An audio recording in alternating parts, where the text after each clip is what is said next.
Bonjour à vous, j'espère que vous allez bien. Cette capsule pour vous parler du féminin et de l'énergie féminine qui nous traverse. Dans le fil conducteur de la douceur, de cette douceur de vivre en tant que femme, il est important de se connaître, notamment à travers différents archétypes. Ce sont des illustrations qui nous permettent effectivement d'identifier ce que nous sommes, ce que nous faisons et ce que nous sommes en train de traverser. Au fil des jours qui se sont écoulés, là, sur les 21 jours, je vous ai parlé en premier lieu de la femme sauvage. Et la femme sauvage, l'archétype de la femme sauvage, ce n'est pas la femme rebelle, ce n'est pas la femme guerrière, c'est le côté sauvage de la fleur sauvage. C'est ce côté féminin qui n'a pas été domestiqué et qui se trouve vraiment au cœur, au centre de nous. C'est cette image, c'est cet archétype de la femme qui n'a pas encore été conditionné, qui refuse le conditionnement d'ailleurs, qui refuse la domestication, et qui est en train de chercher sa perle, sa vraie nature du féminin au fin fond d'elle-même. Ensuite, je vous ai parlé de l'archétype de la sorcière par un petit reportage et quelques documents autour de cela. L'énergie de la sorcière, en fait, l'archétype de la sorcière, c'est plutôt lié à cette femme ancrée, terrestre, qui est liée à la nature. Toute sa base de connaissances, son mode de vie surtout, est basé par rapport à la nature.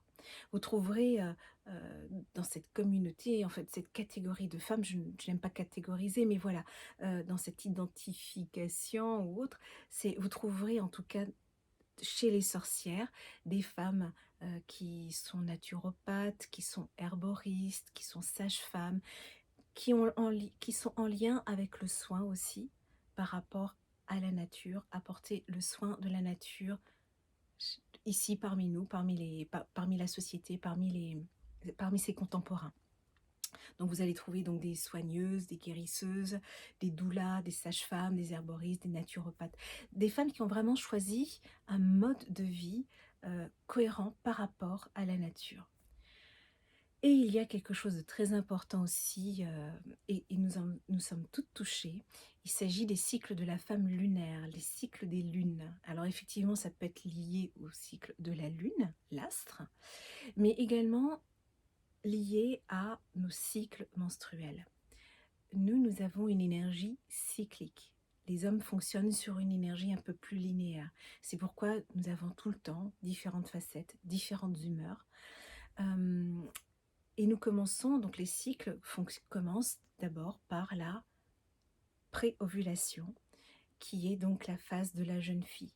Et si vous vous observez, vous allez découvrir que c'est une phase où nous sommes toutes très productives, productives, très créatrices. Nous sommes en croissance dans l'énergie et nous avons envie de croquer la vie, nous avons 1000 idées qui fourmillent, on a plein de projets qui se mettent en place, on peut travailler non-stop, on fait du sport, enfin voilà, on a une véritable pêche et c'est cette énergie croissante. Vient ensuite la phase d'ovulation, c'est la phase de la mère. Et là, c'est une phase où nous sommes plutôt maternels. Nous avons envie de choyer notre foyer, nous avons envie de choyer nos conjoints, nos enfants, nous préparons des petits plats, nous faisons des gâteaux, nous aménageons notre intérieur. Nous sommes maternels, on a envie de donner du soin et donner de l'amour. Ensuite arrive aussi la phase prémenstruelle. C'est la phase de l'enchanteresse. Et là, nous sommes dans une phase d'énergie décroissante. Pour la mère, nous étions en énergie, dans le pic de l'énergie. Voilà, ça stagnait un peu. Et là, on descend dans l'énergie de l'enchanteresse. Nous sommes en phase décroissante de notre énergie. Et là, les hormones travaillent. Et là, vous allez sans doute ça va sans doute vous parler. Ce sont ces journées que nous passons où tout d'un coup, on est de bonne humeur et puis tout d'un coup, ça va pas du tout. Il y a des hauts, il y a des bas, on s'irrite vite, on s'énerve vite. on a envie de tout rembarrer et puis après on a envie de rire. Enfin voilà, c'est vraiment, des hauts et des bas. Ce qui fait qu'il est intéressant de savoir, en tout cas d'identifier cette phase, cette période dans votre vie, de façon à ne pas prendre des décisions importantes, que vous pourriez regretter après parce que ce sont des décisions qui seraient prises justement dans cette phase un petit peu instable où on n'est pas très bien et où justement, bah, voilà, notre énergie, est décroissante et on est plutôt fatigué. Vient ensuite la phase de la menstruation, dite la phase de la vieille femme ou de la sorcière. C'est une phase en fait qui nous ramène à l'écoute de nous-mêmes parce bon, cette énergie quasiment inexistante nous oblige à nous reposer, à ralentir, à prendre soin de soi. Et au quotidien, si vous en avez la possibilité, posez-vous dans ces moments-là. Mettez-vous dans un canapé, regardez la télé avec un bon chocolat chaud ou une infusion. Hem, Reposez-vous, faites des siestes. Heu, voilà, enveloppez-vous de douceur dans ces moments-là parce que vous en avez besoin. Parce que nous en avons besoin dans ce cycle-là. Voilà. Voilà ces petites descriptions de différents archétypes et des différentes phases que nous pouvons traverser à travers notre corps. Je voulais Vous avez dû remarquer que je parle souvent du féminin parce que le féminin est doux, le féminin est quelque chose qui peut être guéri aussi, mais le féminin est par principe dans le soin, dans la douceur, et nous avons oublié d'être douces avec nous-mêmes, et donc il est important de se connaître pour savoir à quel moment c'est approprié pour nous de prendre soin, de nous reposer, de ralentir, ou bien de nous activer et de foncer. C'est tout simple, c'est juste ça. Je voulais faire une petite aparté sur le féminin parce que le féminin avec un grand F, pour moi, c'est l'art de savoir être une femme et d'être à l'écoute de ce qui est en nous de féminin, avec les différentes façons que je vous ai décrites. Parce que vous avez le féminin et vous avez le féminin sacré. Vous avez dû entendre parler du féminin sacré qui, lui, a cette nuance d'être un petit peu plus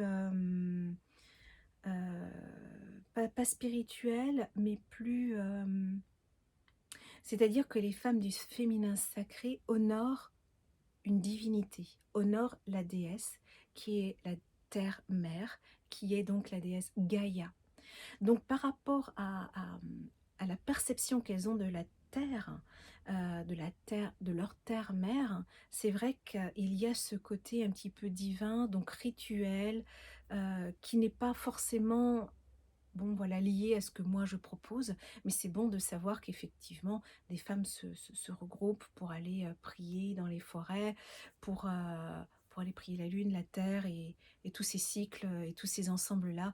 Bon, moi je reste assez terre à terre et la je pense que nous sommes dans une phase assez, une phase de transition.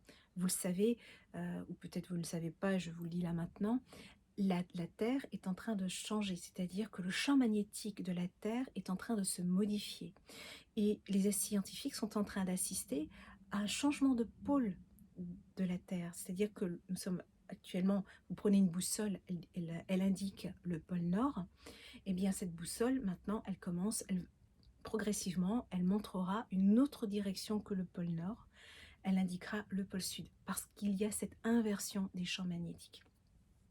Ce qui me fait dire que effectivement dans cette transition-là, nous avons, nous, femmes, à créer autre chose en harmonie avec les hommes. Le féminin et le masculin ensemble, main dans la main. Cette phase de transition nous mène à réfléchir sur ce que nous voulons apporter sur cette terre, dans le monde des humains aujourd'hui. Sachant que voilà, le stéréotype de la terre-mère qui représente le matriarcat, c'est quelque chose maintenant de dépassé. Le patriarcat, avec cette domination masculine que l'on connaît aujourd'hui, aussi est en train de s'effondrer. Donc qu'avons-nous à proposer de nouveau dans l'équilibre de l'énergie féminine et l'équilibre de l'énergie masculine? Voilà une piste de réflexion que je vous lance, parce que moi, elle me semble importante pour pouvoir aborder ces années qui arrivent, par rapport à ce qui se passe au niveau climatique, au niveau également des souffrances dans le monde, au niveau de tout l'amour que nous pouvons apporter en tant que femmes, bien ancrées dans leur féminin et en équilibre aussi avec leur masculin. Voilà, je vous embrasse très fort et puis je vous dis à très bientôt les filles. Je vous aime.